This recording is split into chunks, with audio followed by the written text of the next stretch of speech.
Meeting of the Parks, Recreation, and Intergenerational Services Commission for December 6th. Tonight's agenda is available on the counter along with the request to speak.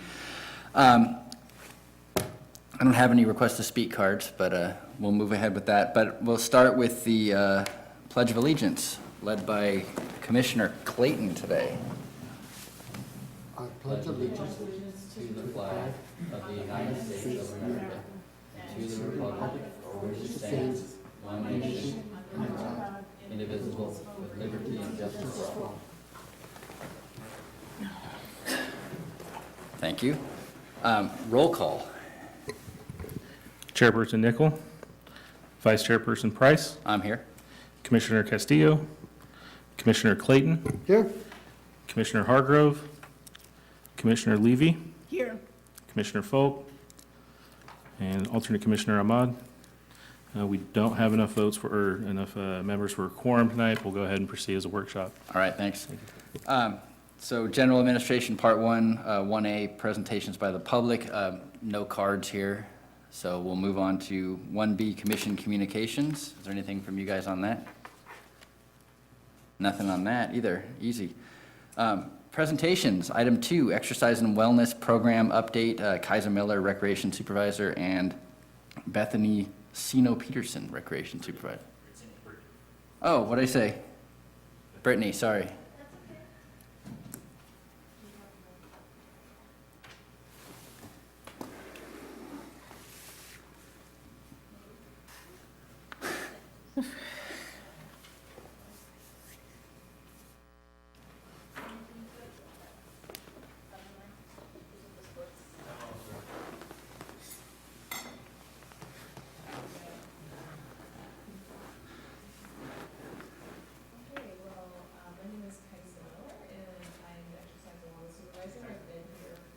Microphone. Green light. Okay. And so Kaisa Miller, Exercise and Wellness Supervisor. I have been around, we keep on advancing. We got a ghost. Is it a setting? I didn't set it to do that. Okay. Well, I've been with the city for 11 years, and I've been in exercise and wellness since 2008. So we've had a lot of different stuff going on, and this is going to really bother me here. Can you just go slide by slide?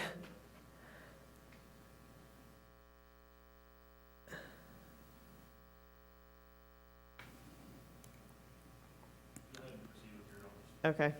All right, so Brittany's going to start first because her 2 slides are first,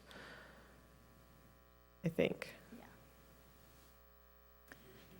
Thank you. I'm Brittany Sino. I'm a recreation coordinator in exercise and wellness. I've been with the city both as a contractor for personal training, group exercise, and now full-time. So today we're just doing an update of kind of what's going on. The first slide you'll see is primarily about our personal training program.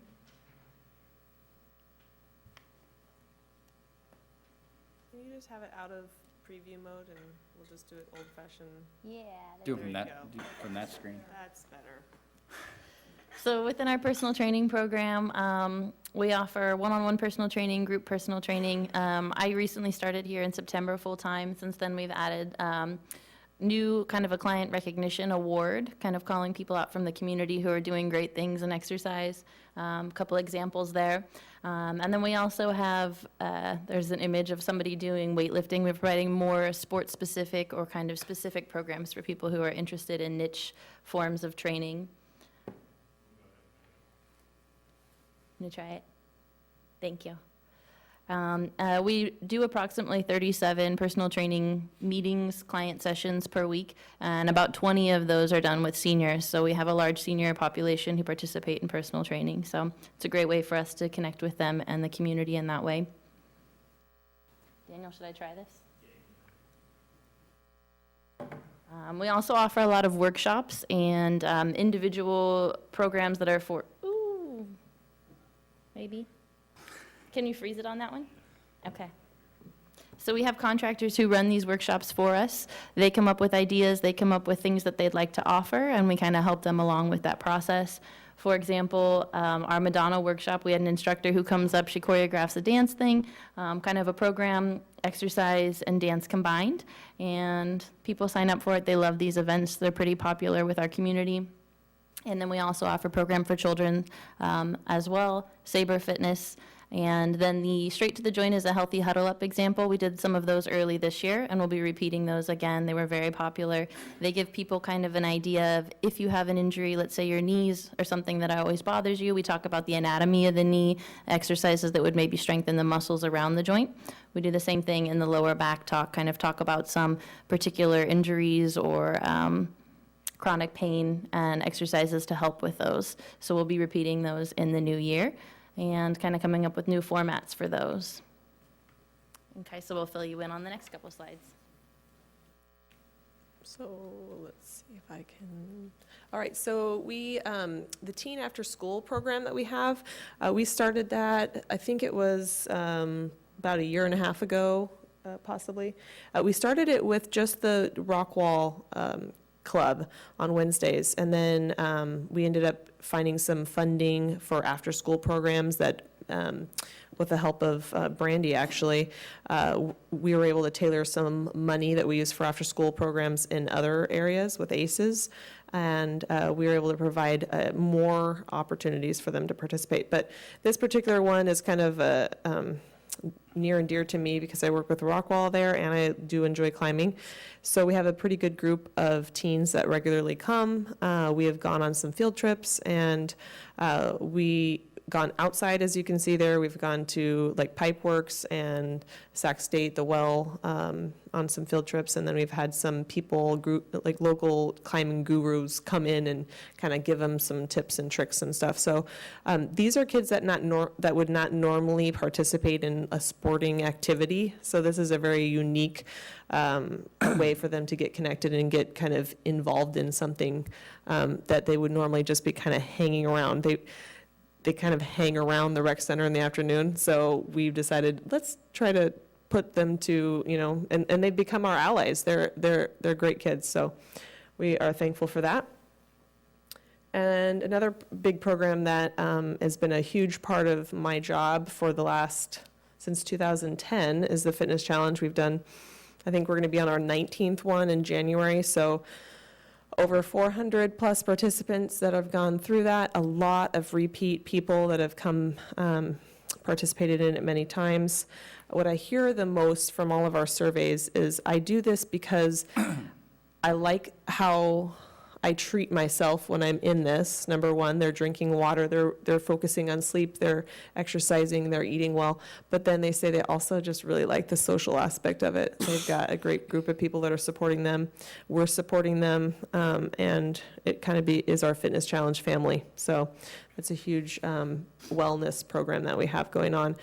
Unlike maybe other places where it's focused a little bit more on weight loss, ours is definitely more wellness as a whole approach. So as weight loss being maybe a side effect of that. So as I mentioned, we have over 400 people that have participated, and that's approximately 25 people per challenge. We've had up to 40 people in a challenge. We've had as little as 12 in a challenge, and we kind of like the lower numbers better, to be honest. It's more quality for the program. And then, as I mentioned earlier, we do a lot with seniors at our facility. We didn't really know that at the beginning of the rec center. I've been there since the beginning of 2011, and at that point we weren't really sure what our niche clientele was going to be, but we found that our mornings are filled with seniors, and they're loyal, and they're there every day. So 16 of our 60 weekly group exercise classes are specifically tailored to their needs, and that's not to say that they're not in the other classes, but 16 are just for them. Yep. And then right now, during our non-peak season, we have a little over 2,500 pass holders. That skyrockets during the summer, of course, but that's what we just looked at right now. And then our non-peak season for our child care punches, We have 113 per week that are coming through there. And then, as I mentioned earlier, in personal training, approximately 37 sessions occur each week in a non-peak season time. So in training, we see this is kind of a slower time of year for us. These numbers are pulled from the beginning of November. So we'll see these numbers rise pretty dramatically come the new year. And unless there are any questions, we are done. Okay. As a senior advocate, I'm very interested in the senior classes that you have. If there is a need for baby boomers and seniors, would you be willing to do a weight loss class and bring in a nutritionist or a dietitian and then integrate it with the fitness and wellness? Yeah, and actually, we were just talking about something very similar to that this afternoon. The Fitness Challenge program could be easily tailored to be for any age group, and in fact, we have a very large senior population in the Fitness Challenge, so it can be tailored to anyone. Okay. But we also were thinking about maybe offering a morning meeting time rather than an evening meeting time for that group, and if that's the case, we could be targeting perhaps seniors during the day or stay-at-home moms that would rather do things during the day than come back in the evening when it's dinner time and stuff. So, yeah. Thank you. Anything else?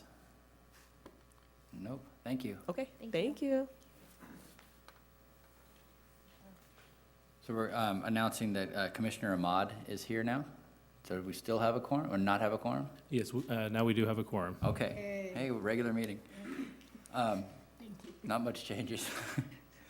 Number 3, presentations, athletic program update, Chris and Eric. Okay, good evening, Commissioners. I'm Chris Frosthaug. I'm the Recreation Supervisor. I've been with the city for 10 years, and I've been a part of overseeing the athletic department for the past 9 years. Hello, my name is Eric Culpepper. I'm the Recreation Coordinator for Adult and Youth Sports. I've been with the city. I just passed my 2-year mark. And we'll go from there. Okay, so tonight we're going to go ahead and present to you guys an update of the adult and youth sports programs. We'll start with the adult sports. Our adult sports program serves over 500 teams a year. With that number, that makes us one of the bigger programs in the greater Sacramento region, something we're really proud of.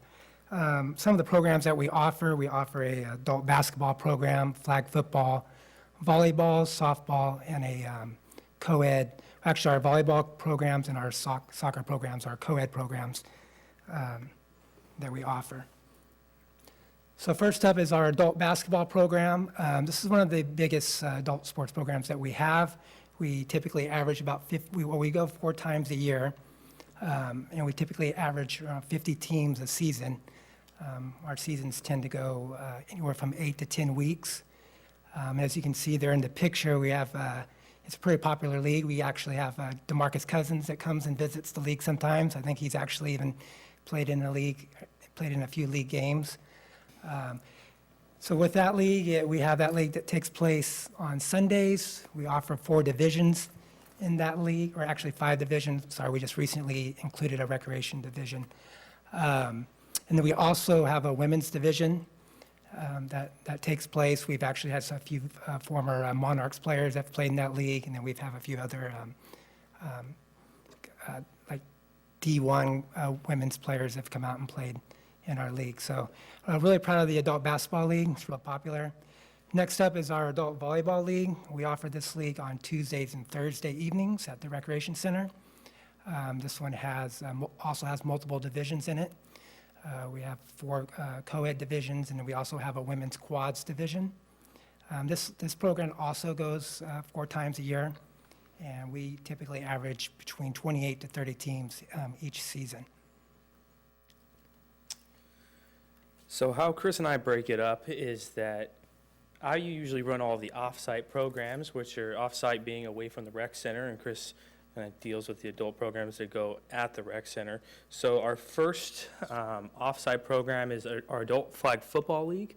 We run this 3 times a year, so 3 seasons a year, spring season, summer season, and fall season that stretch from February, and then we just wrapped up a few nights ago into December.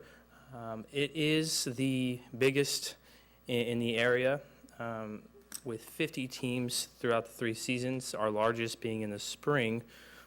We've averaged about 22 teams, so we're thinking about 15 to 20 participants per team. So we serve a lot of people with that program. Our adult softball league is something we're really proud of. A lot of people that play in this league have been playing it for a lot of years, for decades, and they take a lot of pride, city pride in this league. We run 2 seasons, spring and summer, over 4 days during the week. We offer co-ed leagues. With co-ed, it's actually our biggest team draw, and we run a men's division as well. We do 79 teams split between the 2 seasons. Our adult soccer league is played at Bright Park on Sundays. We run that 2 times a year. That is entirely a co-ed league. We don't offer men's or women's. So we do split it up into a competitive league and a recreation league. The competitive, some people who may have played college, high school, intramural sports that want to keep going. And then the recreation, which is more the active adults or just casual players. We had 19 teams this year spread over the 2 seasons. We're going to jump into youth sports, which is something we really love doing, and we have some really big youth sports programs. The first one I'm going to go into is going to be is it the Junior Giants program? So our Junior Giants program, this is a summer program that takes place at Alice Norman Park in the summer. We had 353 players this year, which is pretty large, especially since we have a big Little League presence in town. This is a boys and girls league, 5 to 14. A little bit more about the Junior Giants. This is our 22nd season in partnership with San Francisco Junior Giants, making us one of the oldest in the entire state. The thing about this program is it's free for every single participant that wants to play, so there's no fee attached. It includes equipment, uniforms, and other prizes. And the Giants provide an 8-week curriculum that covers topics such as health and wellness, anti-bullying, education. There's a reading component. So that's a really great program. Our NFL flag program takes place in the fall. So we have been playing our games out at Bridgeway Lakes Park. That's the park with the splash park. They're played on Saturdays. This is an 8-week season, serves boys and girls, ages 5 to 14. This year we had an increase and we had 161 players. Moving on, I think Chris is going to present Junior NBA. Okay, so with Junior MBA, that's the current program that we're working on now. It's it's one of our biggest programs that we have. As you can see, the number last year, we had 529 kids participate in the program. This year, we decided to go ahead and expand it, additional 10 teams, which would probably bring us closer to 600 to 620 kids participating in that program. The program it's an 8-week program along with all of our other programs. This program spread out through 3 facilities. We have games and practices taking place at the Recreation Center, River City High School, and then also at Riverbank Elementary. And because of the expansion this year, we're going to be also trying to obtain Westmore Oaks and Stonegate Elementary. So the Washington Unified School District is a big partner with us with the Junior MBA program. So it serves ages 5 through 14. We have 9 divisions. We have boys divisions and girls divisions. And we just this past Saturday just had our draft day, where we typically have all our coaches that show up and they go ahead and draft. This is a draft league, so we have all the coaches show up and draft the kids. We ended up having a total of 114 coaches this year that were able to step up and volunteer to help us out. In previous years, we partnership with the Kings. This year, our primary partner is the Junior MBA and the Junior WNBA. And then our next program is our Teen Hoop program. We also call this our extension program. It's a program that takes place immediately after the junior MBA program, but this is more typically for 13 through 17-year-olds. It has the same format. They play 8 games a season. As you can see, we had a total of 57 players that participated in this last year. And what happens a lot of times is we get a lot of the high school kids that come and participate, and then we also have the some outside. Once high school basketball season ends, after the long season, one of the things that they like to come do to unwind from the long season is come and play in our teen hoop program. So that's kind of what's made it pretty popular. We have a lot of the high school basketball players to try to encourage other kids to come out and participate in this program. And the next step is our sports camp program. We offer a sports camp during the spring vacation and also during the summer. The summer program lasts for 9 weeks. The sports camp consists of a number of kids participating in a wide variety of different sports activities. As you can see, we had a total of 799 kids participate in our sports camp this last summer. The program takes place at the Recreation Center, and then also we use the facilities at River City High School. And then that's pretty much it. I mean, as you can see, overall, our athletics department is really popular. It's the community really enjoys it. And with some of our programs, we also have some outside participants that come in and participate in the program from other parts of the region. So we're really proud of our program and hope to continue the success of the program. All right, that's all I have. Thank you. A question for you. Sure. Are you guys looking to add any other sports to the programs, like youth volleyball, like a youth soccer, stuff like that, that's not part of your program now? Is that something, what are you guys thinking about adding or considering adding, or what's been talked about? Well, we have considered adding youth volleyball. That we're actually talking with a group they're going to actually rent out our fields this next year, and we're going to kind of see how that program goes. And then looking at the next fall, 2017, the fall, we're going to look at maybe starting our own youth volleyball program.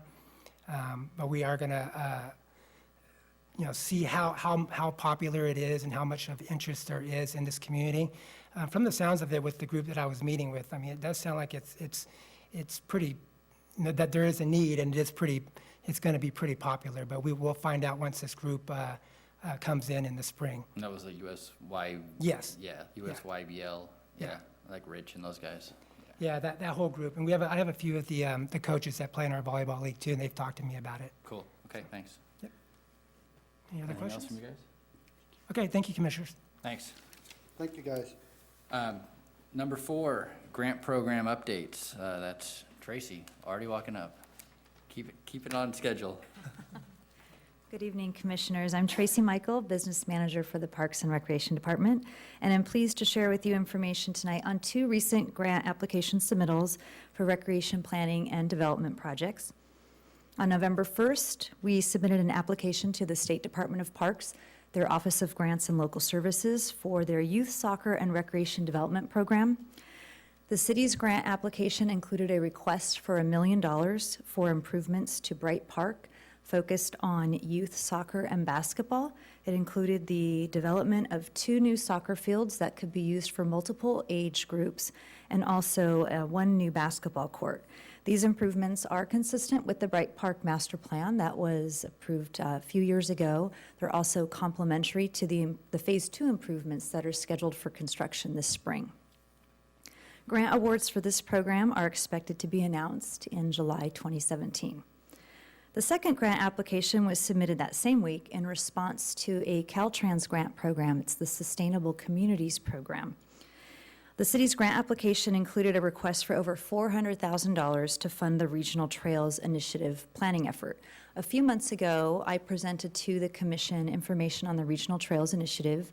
We had recently released a request for proposals for that effort, and since then, we've actually completed the evaluation process. We were fortunate to have received multiple strong proposals, and the evaluation panel, after reviewing those proposals and conducting interviews, recommended HDR for the project. The HDR team has strong trail planning and design experience, but they also have a lot of experience with the city's levee improvement projects and a longstanding history with our stakeholder groups, both of which are key in implementing a regional trails network. So we're very excited to start moving forward with that effort. The grant awards for the Caltrans Sustainable Community Grants are expected about the same time that we'll hear back on the Bright Park grant in the spring. But until then, we do have some seed money for the Regional Trails Initiative from DWR through the Lower Sacramento River Regional Flood Management Planning Project Delivery Team. So we're working to figure out how we can move forward with this effort in advance of notice of any grant funding from Caltrans. And we'll be looking to bring some information forward to Council in January. We continue to explore other grant opportunities and look forward to providing this commission updates as information is available. All right. Any questions on that? Regarding Bright Park, I know that you just mentioned the field improvements, and but just in more detail, does the grant include improvements for bathrooms? Because it's pretty decrepit over there. The grant application does not, because it was not considered as a competitive component of the grant. We were really focusing on those improvements that would put us in the most competitive position for the grant funding, and it's a very highly competitive program. So, but we did issue a survey for Bright Park improvements that looked not only at improvements focused on the grant application, but we've received great feedback from the public on other improvements they'd like to see at Bright Park. And so staff has been focusing on ways that we can use that information to come back to leverage grant funds. Hopefully we'll be getting them so that we can look at expanding improvements at Bright Park beyond the grant scope to include restroom improvements. We will have a new restroom going in as part of phase 2, but the existing restrooms, it was acknowledged that we really need to try to focus on ways that we can improve those facilities. There's also a strong interest in renovating the tennis courts as well, and we got that feedback as part of the survey process. So we recognize that that's something that the community is very interested in seeing happen. We couldn't focus on that component for the grant application, but we are looking for ways that we can incorporate that into a future phase of improvements. Thank you. All right, nothing else? Thanks a lot, Tracy. All right, consent agenda, item 5, approval of minutes of the September 20th special meeting. We have a motion to approve those minutes. I motion. Second. A motion by Commissioner Levy, seconded by Commissioner Clayton. All in favor? Aye. Anyone opposed? Hearing none, the motion carries to approve the consent agenda. On to regular agenda, item 6, consideration of Recreation Center aquatic facility rental fees. Brandy. Good evening, Commissioners. Recently, we had to reevaluate the cost of our competition pool rental fees. And with that, it's kind of a two-part presentation this evening. One for our rental fees for Washington Unified, and the second is for the Dolphin Swim Team. When we opened in 2009, we really had no idea of what our true cost would be to run the competition pool. And so when Dolphin Swim Team came in, we had a per-player fee. So recently, within the past 3 years, we moved to a per lane per hour fee. So we moved to more of a rental fee versus the player fee. And we have steadily increased that fee over time to help recoup the cost of operating the competition pool. We looked at other swim teams and compared what other swim teams pay to use the facility. And we were still significantly under the average. So the average around the area is $6.70 per lane per hour.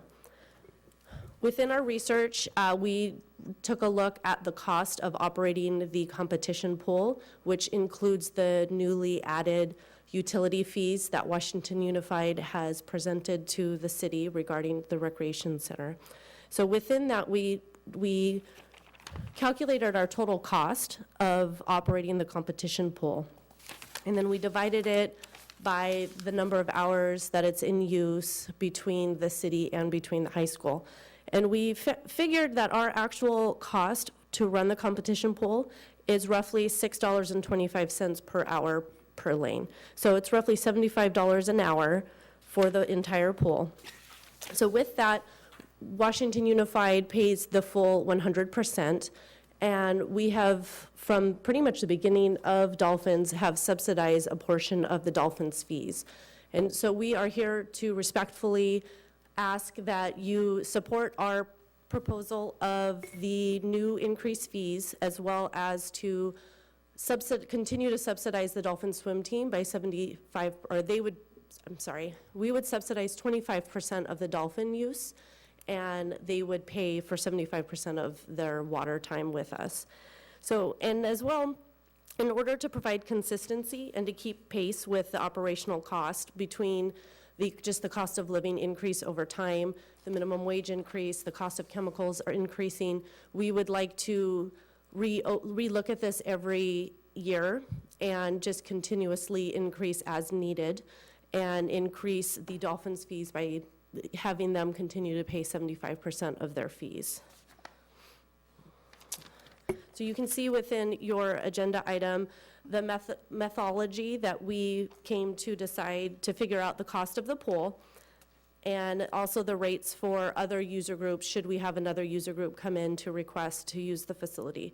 So we would have our annual calculated base rate, and then from there, whether it's a nonprofit or whether it's a for-profit adult, we have fees that we would have available to discuss with the user groups.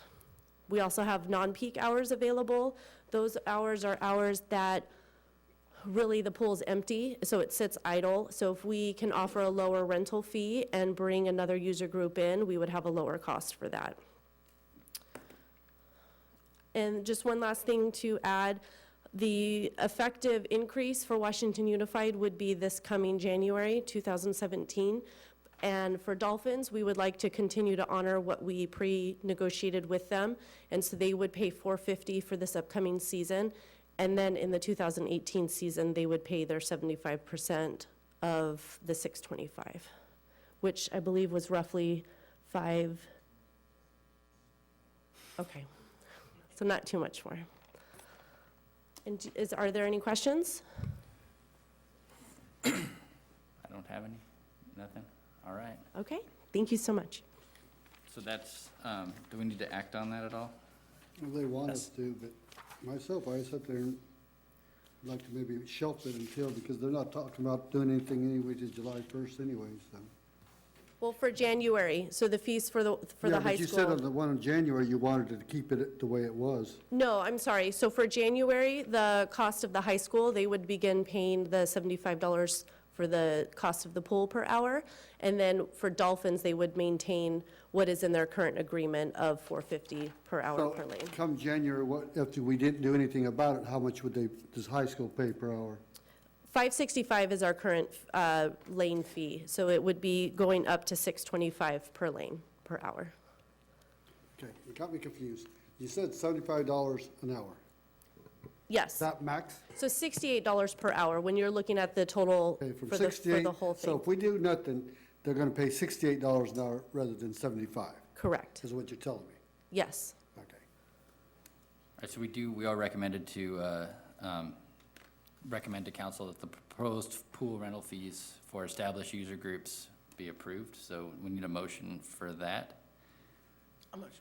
Commissioner Levy makes a motion. I'll second the motion. All in favor? Wait a minute. Oh. Let's discuss. Okay. So do we have to sit there and pass this whole thing? Or could we have actually steps of it? Because we just went through this process last year. And now we're bringing it back and we're, you know. Well, there's two items here.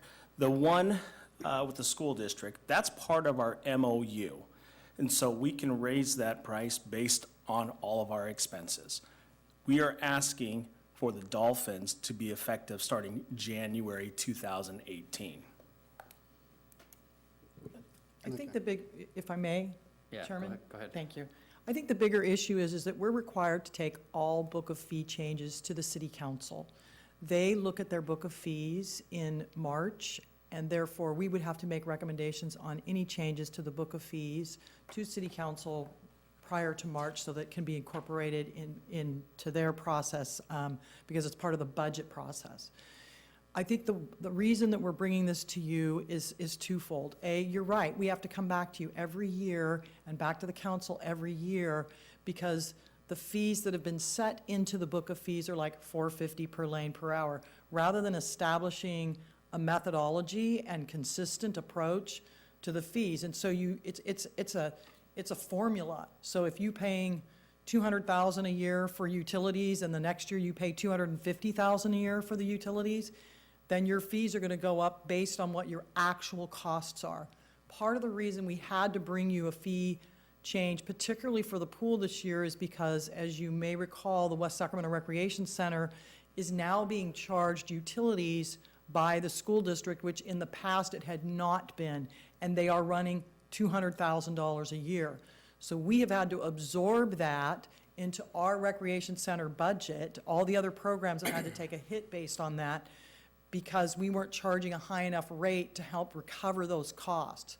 So this is kind of a unique year in that, one, we got hit with an unusual high cost that we've never had before, and therefore we need to adjust the rates moving forward. And then secondly, we want to have a consistent formula to apply, and so this is really a threefold that we're asking you to do tonight. A, as Brandy has outlined, 6/25, January 1st for Washington Unified School District, which is part of the MOU, establishing a set rate for the Dolphins, so they know every year that it's going to be 75% of the annual base rate, and then a methodology for actually calculating the base rate, so everybody knows, okay, this is the formula that's going to be used every single year. So I don't know if that answers your question, but it is kind of a unique situation this year. It answers my question, and the reason why I wanted you to explain that, because we just went through this process a year ago. That's exactly correct. What I didn't understand is, so we did it a year ago, we actually did it for 3 years, and all of a sudden you're saying, no, now we gotta do it again. Well- And see, what gets me is just like, we had a comment of like recreational. Are we going to, maybe the city get involved in soccer? Okay, well, my contention is, we have these other programs out there, and the rates are getting higher and higher. And so I don't like things the swimming is the only one we have going. My biggest problem is maybe the north area doesn't get to enjoy it quite as much, because we can't get out there per se. But I want to kind of keep things in perspective so that things don't get too outrageous where the kids can't get involved or be involved. I mean, you get something like Junior Giants, there is no cost. But when you get the other ones like soccer, where maybe in my kids, we paid $30 for the year. Now it's $130. Okay, and this is why I want the explanation, why are we jumping up again? I think with the timing of it was that there wouldn't be changes to the Dolphins fees until the agreement that we had before 2018. That's goes correct. through. But I think it's great that we're looking at it as a methodology as opposed to having to have a negotiation every 2 or 3 years. You're able to look at this and say, hey, okay, we're gonna be able to report back and say the cost of running the pool is this, the base rate's gonna be this, and the different user groups, depending on their nonprofit, regional, and all those things, have a set rate. So you're able to plan. If you're trying to start a water polo team, you're able to look at that and say, it's gonna cost me this much money to rent the pool for what we need. So this is how much we need to charge our players. So that way your league development and your team development isn't running up against budget problems in their first year and then they fold because they didn't charge their players enough. I get what Commissioner Clayton's saying about the costs are rising. I mean, the costs are rising for everything. So if the costs are rising for the labor, if the costs are rising for the chemicals and the utilities and all those things, you have to pass that on to the users, and to have a way that sets it up so that it's fair without being, saying that we're agreeing to subsidize 25% of this program. That's great. That's subsidized. That's money from everybody going to subsidize just the people who are using it. I mean, the people who are using it should appreciate that. So,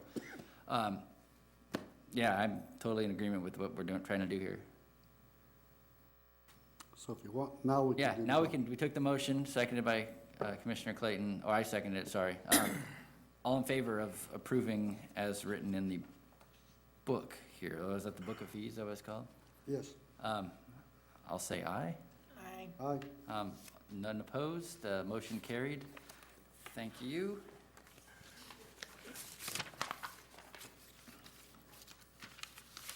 Item 7, consideration of proposed changes to the Recreation Center Book of Fees. Paul Reyes.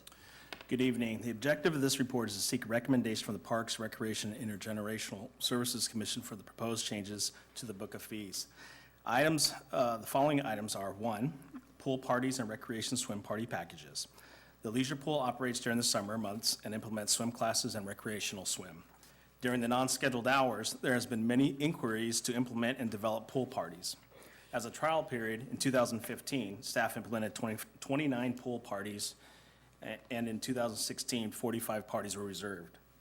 Currently, this is not in the Book of Fees, and the prices are attached. Item number 2, room rentals and the group exercise room. The group exercise room is popular for exercise classes. Currently, we do not have a rate, nor is it in the Book of Fees. Recently, we have received many requests about renting the group exercise room. Apparently, groups are checking the calendar for non-scheduled times, and are taking over the room by implementing class-size programs. That area is an extra space for pass holders to stretch and/or train during non-scheduled times. We'd like to rent the room to outside users during non-scheduled hours, but during times that have low to no impact on pass holders. The proposed fee is similar to the community room based on the size of the room, $50 per hour. Item number 3, field allocations for athletic roundtable members. The Athletic Roundtable Group is a nonprofit youth organizations that have been partaking in a per-player surcharge fee since 2009 that helps offset maintenance, personnel, and operational costs. In 2009, it was $4. $8 was established in 2011, and in July of 2017, we'd like to propose a $10 per player fee. Staff would like to implement all of these effective July 1, 2017. Do you have any questions? And staff are present here to help as well. The only question I have is, when you actually have your meetings with the representatives of the league, soccer and so Athletic forth, Roundtable? It's always been nice to actually have one of the members from here presented at that time, so that we kind of still see what's going on. And I noticed that hasn't been happening the last couple of years. Okay. And I wish that we would get back to that, so that maybe we're not what I saw. So we can actually still feel like we're part of the youth commission, youth area too, because, you know, I didn't mind doing it, because I see what's going on and I see how the things are raised or why they're raised and so forth. But like I said, that's my only contention with that one, is that we haven't been doing, we kind of overseeing somebody here, kind of like being part of that little meeting to see how things are still going. And Recreation Supervisor Chris Froschog implements that program, so I believe the next meeting is in February, and we'll be happy to invite one of you. Thank you very much. For the Appreciate it. pool parties in the trial periods of 2015 and 16, did we charge for those? Yes. And that was consistent with this, or was it lower than this, or? It was a little bit lower than that. And then we still had great success and great Yes. demand, and more demand than we could Yeah, accommodate, and, yeah, okay. Yes. That's what I always look at when I look at fees. It's like, did we Yeah. charge them before, and did people want to do them at that rate? That sounds like a good number then. Yes.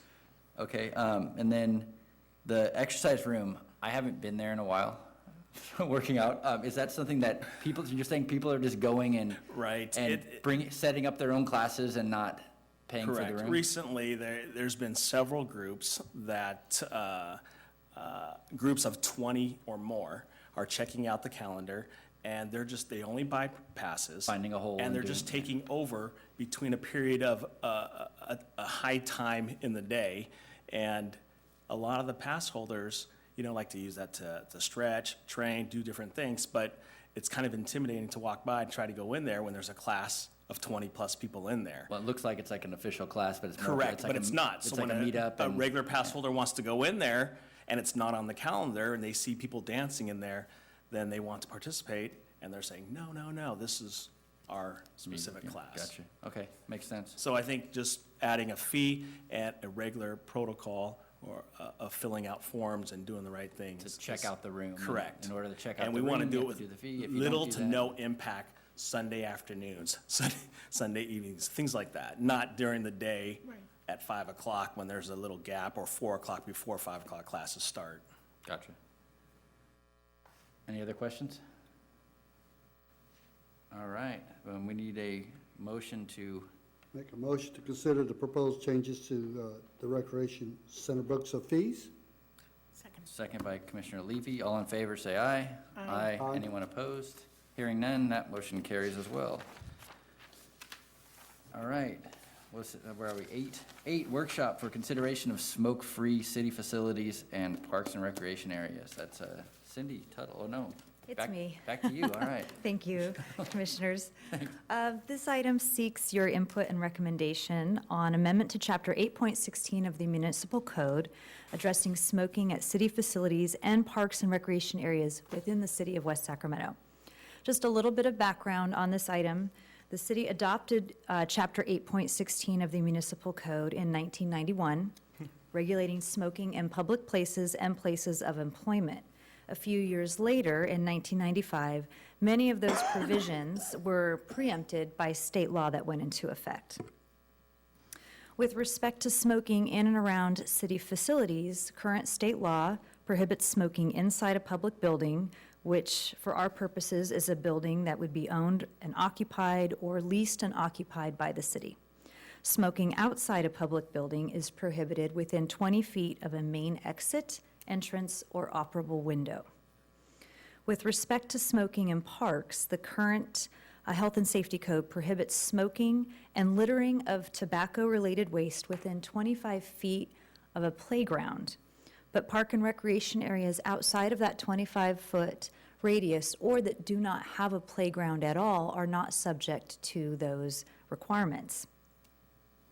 Local governments do have the ability to impose and enforce their own smoking restrictions if they apply to areas that are not currently covered by state law or are more restrictive than state law. In 2010, the city actually did this by adding a section to the code that prohibits smoking near public transportation stops. Around this time last year, staff began working on updates to the ordinance to incorporate and regulate electronic or e-cigarette use in the city in the same manner as other tobacco products. But that effort was delayed because at that time, a suite of bills had been introduced to the state, and staff wanted to avoid any conflicts or redundancies with state law if it were enacted. And it was, the governor signed the bills and the laws went into effect in May, which both expanded the definition of tobacco product and smoking to include prohibiting use of e-cigarette devices where smoking is currently prohibited. And it also expanded smoke-free workplaces to include hotel lobbies, bars, banquet rooms, and employee break rooms. There is some analysis included in the staff report regarding the health hazards related to secondhand smoke exposure, as well as issues related to cigarette butt waste. Analysis completed to date shows that exposure to secondhand smoke is unhealthy even outdoors. The U.S. Surgeon General has concluded that there is no risk-free level of exposure to secondhand smoke. Studies have also found that secondhand smoke levels in outdoor areas can be equal to the amounts found indoors. To be completely free from exposure to secondhand smoke in outdoor places, a person may have to move nearly 23 feet away from the source of the smoke.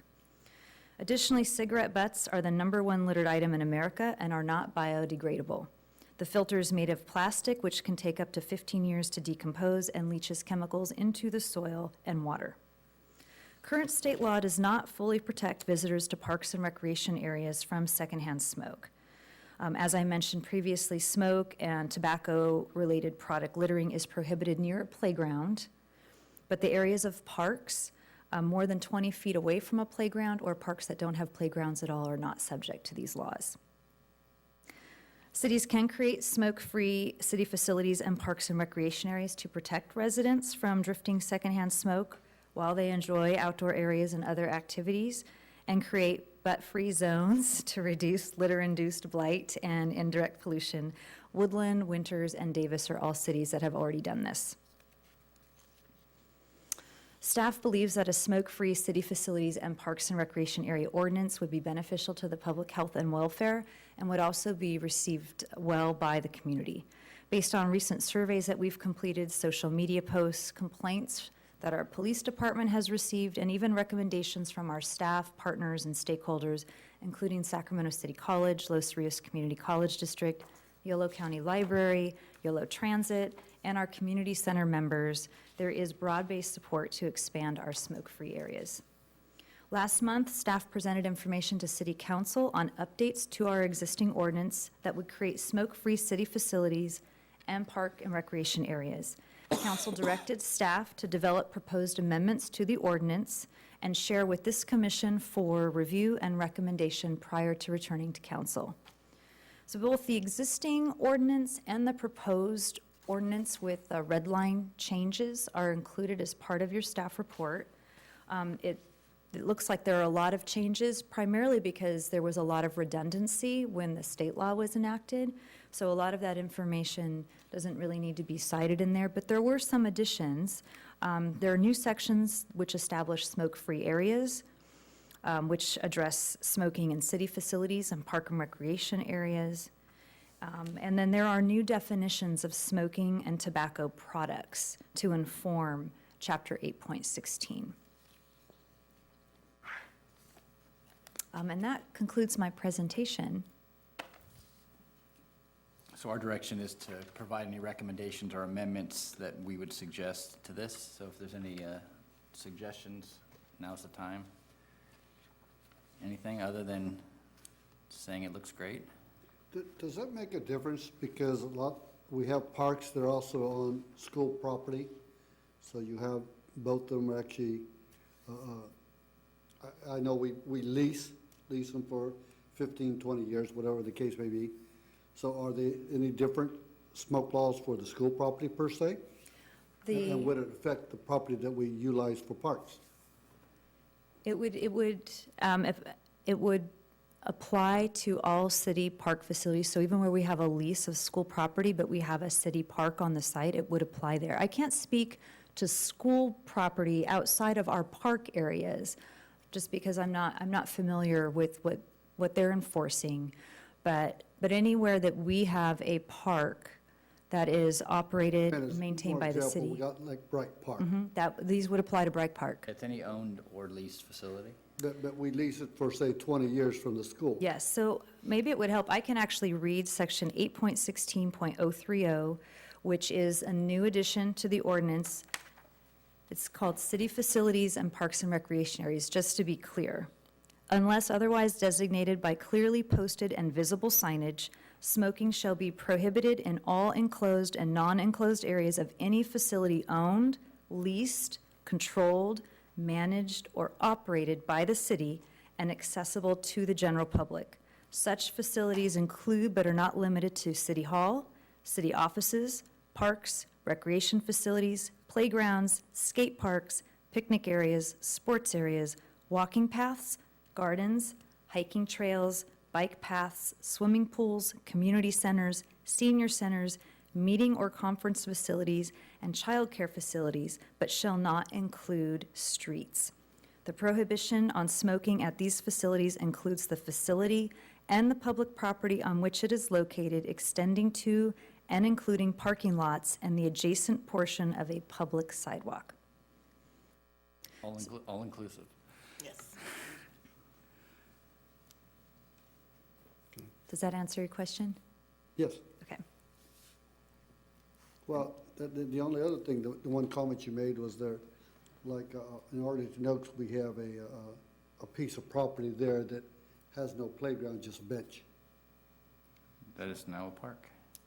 Well, it's considered a park. Yeah, so now you can't But- smoke there. But because it doesn't have a playground, would it not, I think you made a comment, something about. The existing ordinance would not apply, but the proposed amendments to the ordinance would now make that site applicable to, A non-smoking area, Yes. other than if it actually had a sidewalk that went by it, correct. which it doesn't. Well, so you're it says okay. the adjacent portion of a public sidewalk would still be included. Yeah, well, there's no sidewalks there, but I'm just saying that, I This just is wanted not to make limited sure. to just parks. What's that? It's not limited to just parks. It's limited to city-owned and controlled properties. Yeah, but she including also made a parks. comment of no playground on it. That was the old ordinance. That's the That's old what I was ordinance. wondering. So with the new ordinance, it would be any city-owned property. Okay. Yeah, and the sidewalk. So for example, if someone was walking in front of Safeway smoking, they'd technically have to put their cigarette out as they walked by City Hall, and then they could light up again at Subway. Sure. Insane. Well, no, that's, Yeah, that's what it that's how the says. new ordinance would work. And again, it's any city-controlled property. So it could be a park, it could be a vacant lot, if it's city-owned and controlled. Future people parking lot in the Bridge District, who knows, you know? So- Exactly. So if you have a lot that we utilize for parking, would we have to make sure that the people know that it's a city's lot? For example, in West Capitol, we have a couple that they park. If we do pass this ordinance, we would have to make sure that they know that if they did smoke at that lot, that it's a no-no? Right. Okay. That's correct. And a lot of this is where you choose to enforce it. Sure. Yeah. Anything else from you guys? No. Thank you. Okay, thank you. All right. Item 9, consideration of resolution setting. We the- don't have to do anything on that one? We just provided recommendations on amendments. Wait a minute.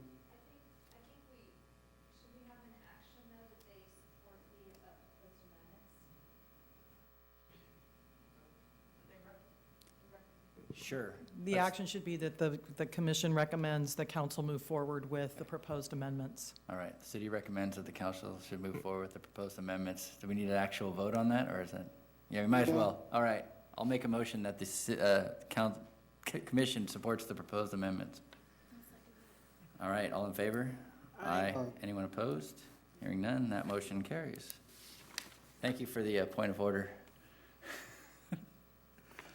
Item 9, consideration of resolution setting the time and date for the 2017 regular meetings of the Parks, Recreation, Intergenerational Services Commission. Cindy? Yeah, it's just required that you guys actually adopt a schedule, and the item is before you with the proposed dates, and we would look to the commission to take the appropriate action in order for us to set the schedule. Any discussion on the schedule? No discussion? All right, so we have a motion to approve the resolution as calendared. Second. All right, Commissioner Levy makes the motion, Commissioner Clayton seconds. All in favor, say aye. Aye.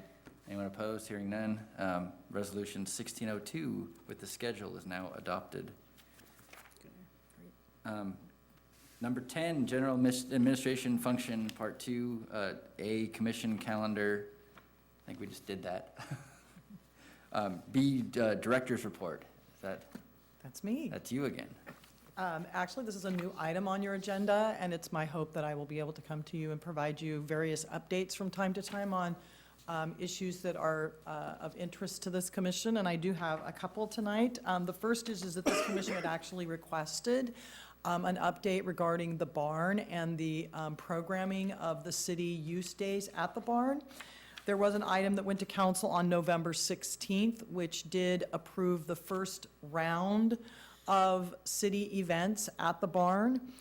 There were 4 specific events that were approved by council. One was April 22nd for Earth Day that is put on by our Public Works Department.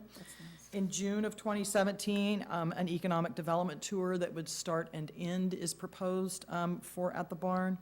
August of 2017, a back-to-school event, which would involve all of our public safety, the police and fire departments, and, you know, talking about bicycle safety and getting kids back to school safely. And then in September, of course, we have our annual West Sacramento Cyclocross Grand Prix event, which is going to be a 2-day event this year, and therefore, one of the nights they'd like to do an event at the barn. So those are the 4 events that council actually approved moving forward. This is an ongoing process. As people propose events, we will be going back to council as events are proposed probably 4 times a year. Or if we get lucky and I get 10 events proposed in one cycle, that would be great, and we'll just fill them all up for the year. So at this point, we still have 6 available dates. Again, look for ideas. The other thing that happened on the 16th of November is the council did make some minor modifications to the administrative policy, just for clarifying, because once we started to implement this and apply it toward these proposed events, we realized we needed to make a few corrective measures on that, which the council also did. The barn itself, I think all of you may know that Drake's has been selected by the Fulcrum Group to be the operator, the exclusive operator of the barn. We've heard that they will be coming in for their tenant improvements, which are in the 2 pods. So if you're familiar with the barn, there's the 2 pods, one on either end of what is the bridge of the barn. They're looking to start that in January or February and actually be done in April or May. So you would have an exclusive operator at the barn beginning in April or May. However, that does not prohibit, as you all know, events from happening at the barn. They had a very successful off-the-grid Friday nights at the barn season. They've had several private events in the outdoor portion of that facility. So that's the status of the barn. I'm happy to answer any questions you may have related to the barn before I go to the next report that I'd like to give you. Yeah. Are we still doing farmer's market in the spring and summer? Yes, and the farmers markets do not count against the city's use days. Those are considered chamber events, and they've made, although the city partners with the chamber on the farmers market, obviously, but they haven't been charged against the city use days. Okay. You know, now that could change, we don't know, it's still kind of fluid, but we purposely didn't fill up all the days just in case we needed some days. There's some discussions about some brew fest deal. There's lots of discussions going on, but these are the only 4 solidified events that the city would be involved with at this point. Okay, thank you. Anything else on the barn? Okay. I want to give you an update on strategic planning. The executive team did meet last week to begin the process for strategic planning for 2017. And the Parks and Recreation Department submitted several items for consideration. Of most significance is the Parks and Open Space Master Plan update that we all know we've been wanting to move forward for several years now. It actually fared very well in the executive team and will go for council consideration at the end of January. If we're successful in meeting that objective, then we'd be looking at kind of a collaborative funding for that, because currently there is no funding available for planning, particularly parks planning. There's no grants. I mean, Tracy and I have been hitting the internet and the other sources for planning money pretty hard, and it just doesn't exist. However, we need to move this plan forward because you need to have a planning document in order to apply for grants for implementation. The only reason we were able to go for the OGALS grant that Tracy talked about earlier is because we had the Bright Park Master Plan. So projects have to be tied to a planning document, and because our planning document is so out of date, it's going to hinder our ability to go after money to actually, develop new parks and do some other work that we'd like to do. So, realizing that, we actually are going to suggest that they put a funding structure together that could be, we may borrow from certain funds or other areas that would be paid back upon future park impact fees.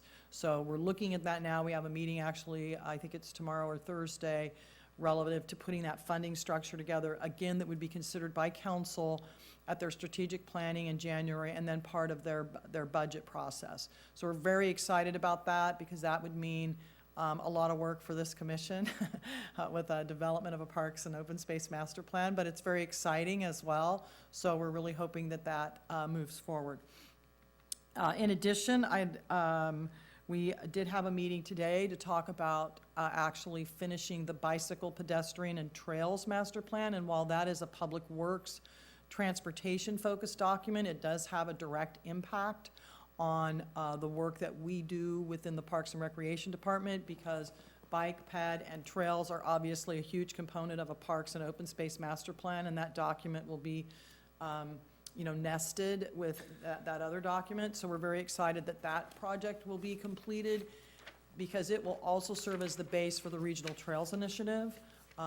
So we're excited that we're going to find a funding mechanism to get that product completed as well, which is directly related, my last piece, to Measure E. As you all know, Measure E did pass overwhelmingly by the voters here in West Sacramento, and we're very excited about that because it has multiple components that impact the Parks and Recreation Department. Obviously, at the top of the list is the trails portion, and thus the importance of being able to get that bicycle, pedestrian, and trails master plan completed, so that, again, we can maximize that funding, go after grants, leverage that money, and really start to see those improvements in the city. The other piece is, as you know, the Parks and Recreation Department works with the Police Department and Public Works in the implementation of the Public Open Space Cleanup and Enforcement Program, which deals directly with homeless camps on public property in the city. And so there will be additional funding to be able to continue those efforts, to limb up trees. Everybody loved the goats. The goats were part of that program to, keep vegetation down so people aren't hiding in public areas within the city. So there will be funding out of Measure E for those activities. Of course, early learning. And while it's not directly related to this commission, early learning services is under the Parks and Recreation umbrella. It was put there last year in October. We did apply for a rather large grant, a Pay for Success grant, to begin to do some work with Up for West Sacramento. But again, Measure E has funding for Up for West Sac and those programs. And then, of course, the Smart Cities Initiative, all of our new parks and improvements to parks all are trying to incorporate smart city components, whether it's smart lighting or whatever type of technology may be available to make us the smartest little city in I can't remember exactly how the mayor stated it, but again, to take advantage of technology to improve our amenities for the public. So those are the things that I wanted to update you on. I'm happy to answer any questions that you might have about those or anything else that we might be undertaking currently in the department. No questions on the report. Thank you. Yeah. That's very informative. That helps a lot. Perfect, thank you. Item C, future item requests. Got any future item requests? I had one and I forgot it, but I'll remember. I got a question, so maybe. This was a 2017, we have it was the state park. It's a state park meeting coming up in Sacramento. The annual one? Okay. Some time ago, they used to actually let commissioners, they worked out something where the commissioners actually could go there to try to learn more about how different areas of California sat there and worked out different situations. I noticed they haven't been able to do that lately. I don't know if you can get that little program back on board at all, or at least get the opportunity to maybe get there and listen. So I don't know how much more involved we've been. I know before we were quite involved sometimes with them. Lately we haven't, or at least it seems we haven't. That's my question. Yeah, actually, we do continue to be very involved with CPRS, and we actually had staff who were able to attend the conference last year because they actually made presentations, and so they were able to attend the conference, which was, I think, in Long Beach, was it? It was in Yeah. Long Beach last year. I would have to research. My guess is it's a fiscal issue. I'm sure I don't know if there's fees involved in having they commissioners go. normally charge so much per class you take, or just like you would, if you wanted to go there, you'd have to pay so much. And Right. at one time, they were actually, because it's every other year that comes, they actually, like, I probably went there maybe 4 or 5 different years. We can definitely look at And that. I took some classes and they actually paid for the whole thing for me. But I haven't heard anything that, so I don't know if it got eliminated. But to me, it's one of these things where you're seeing how other people, you know, it's like vacant lots down in LA compared to in our area. You know, they were actually doing these growing things, try to make them so people want to actually develop them now. My Yeah, guess is so that it was a different budget. ideals. Oh, I'm sorry. My guess is that it was a budget consideration, but we're more than happy to look at that and let you know. Thank you. Absolutely, we're happy to look at that. Okay. All right, anything else? Nope. We have a motion to adjourn the meeting. I motion. Commissioner Levy makes a motion. I'll second it. Commissioner Clayton seconds it. All in favor, say aye. Aye. Anyone opposed? Hearing none, the meeting's adjourned. Thank you.